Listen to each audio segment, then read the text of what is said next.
Dando continuidade, hoje estou eu, estamos aqui com a Carol Basílio, ex-atleta da Seleção Brasileira de Futebol, atleta de natação pelo Vasco, professora de Educação Física, agente da Lei Seca e a coordenadora da Lei Seca, a delegada Verônica Oliveira. Vamos começar falando aqui sobre a questão dos adolescentes. É um prazer, Verônica e Carol, ter vocês aqui.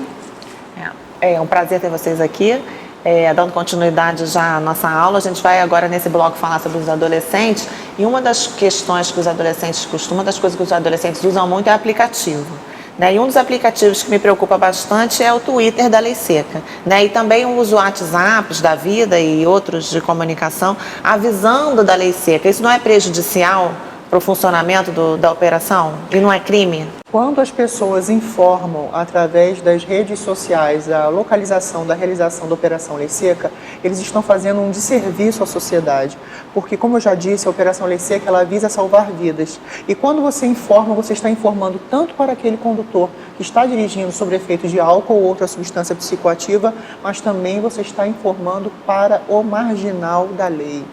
Todo criminoso também faz pesquisa para saber aonde tem uma fiscalização de trânsito, porque é onde vai encontrar a polícia militar, em seu trabalho ostensivo de salvaguardar vidas.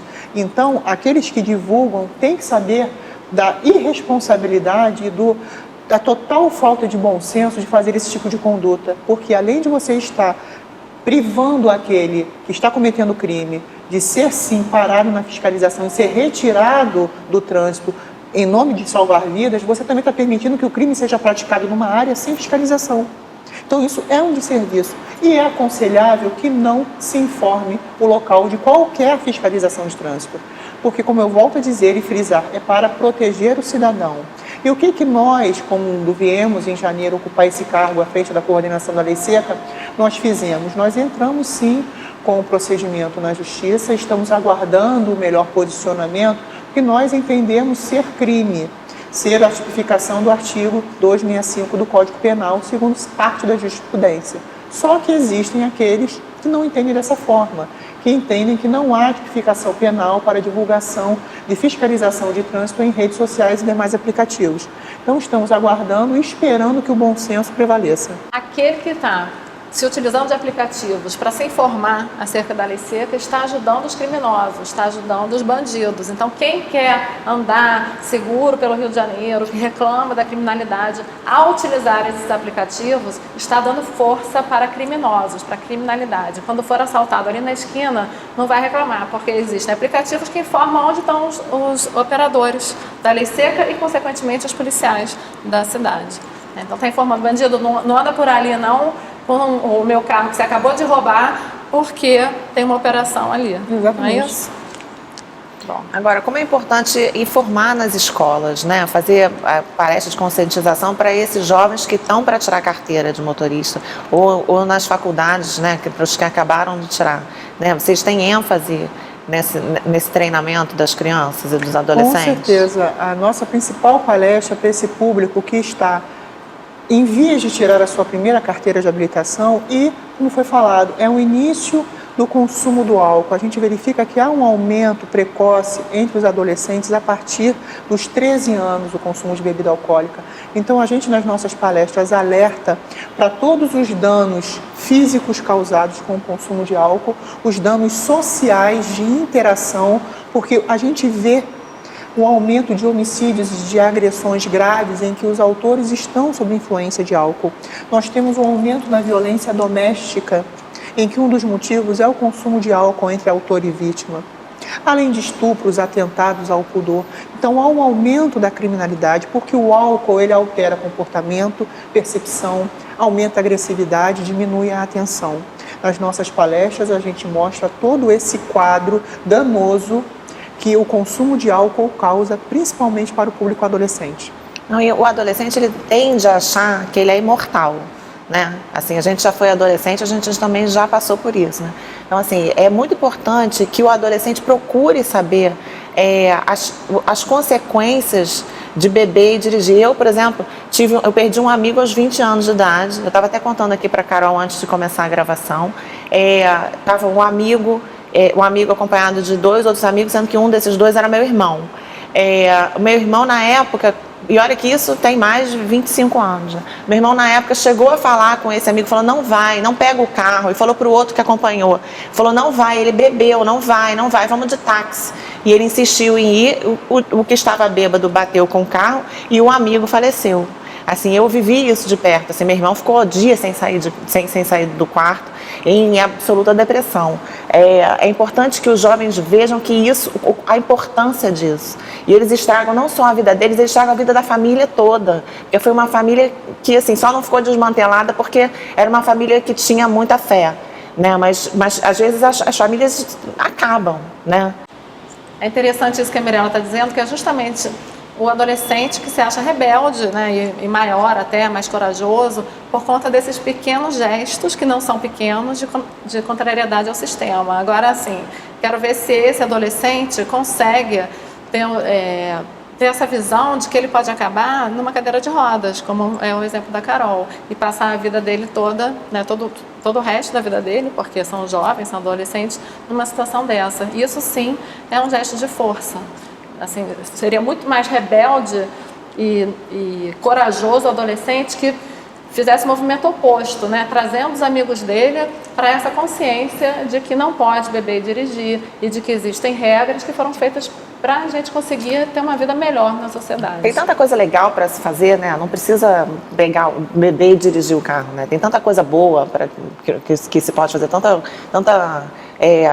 coisa interessante. Faz uma ação mundo, positiva, né? Com essa vontade que ele tem de mudar o mundo, né? Faz uma coisa que faça a nossa sociedade crescer. Uma porque coisa a gente diferente. Não precisa, Faz uma já tem problema para a suficiente, sociedade. né? A gente já está no fundo do poço, então vamos fazer a diferença positivamente, não dessa forma. E é por isso que nas lei. nossas palestras, no nosso público de adolescentes, quando nós levamos os nossos PCDs, pessoas com deficiência, que eles falam da experiência para o adolescente, isso impacta. Isso faz o adolescente pensar, nossa, eu tenho sonhos, não vou deixar que um dia, um minuto, uma diversão, uma rebeldia, um desrespeito à lei acabe com os meus sonhos. Porque o que acontece é exatamente isso.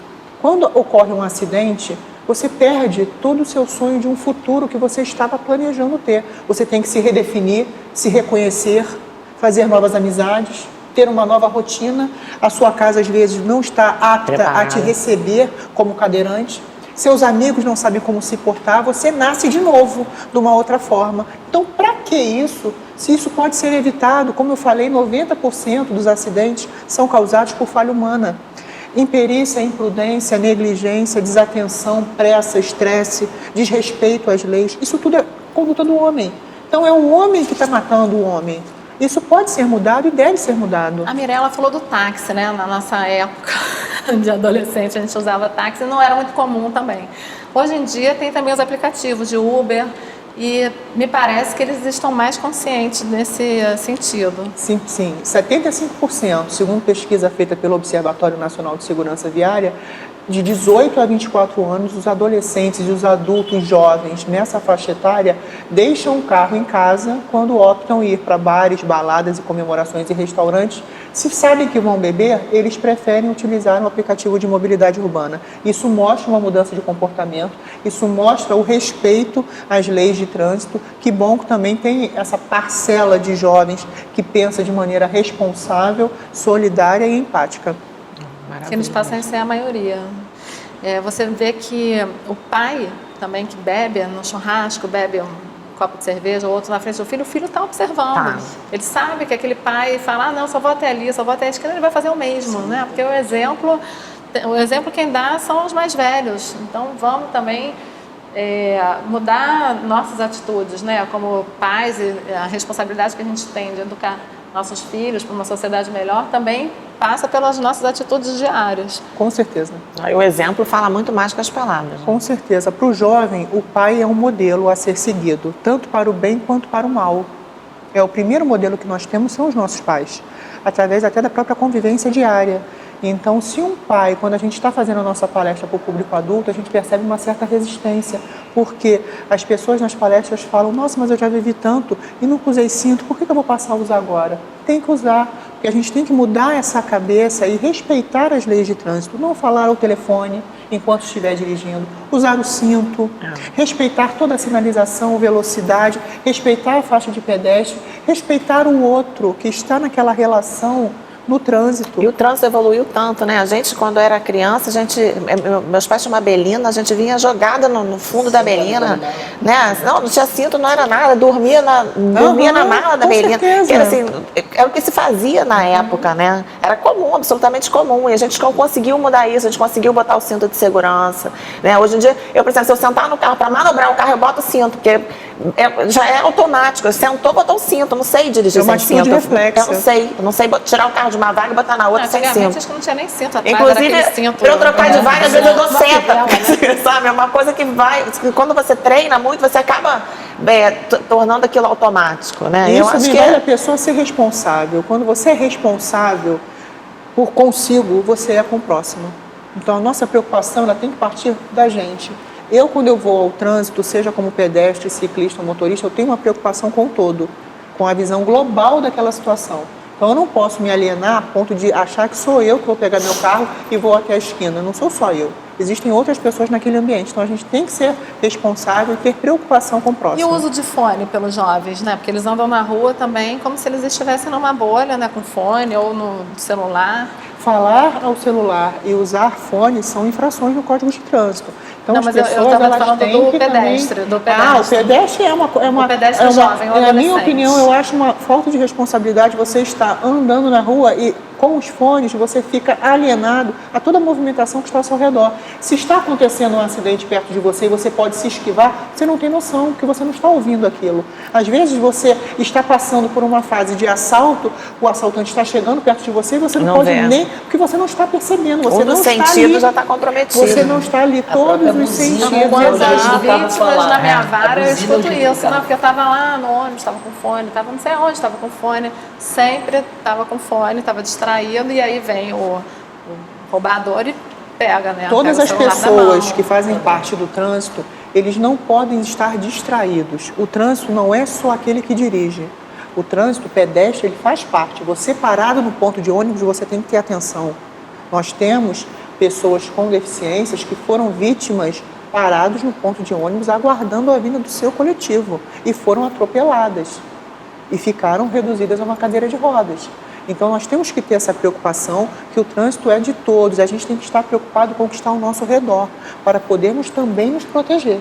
Porque já é perigoso o trânsito por si só, né? Já pode acontecer uma série de coisas. A pessoa pode ter um mal súbito, né? De repente, na direção, coisas que a gente não pode prever e não pode evitar. Mas o que pode ser evitado é nossa obrigação evitar. Concordo. Então, no próximo bloco, vamos falar com a Carol sobre a história dela.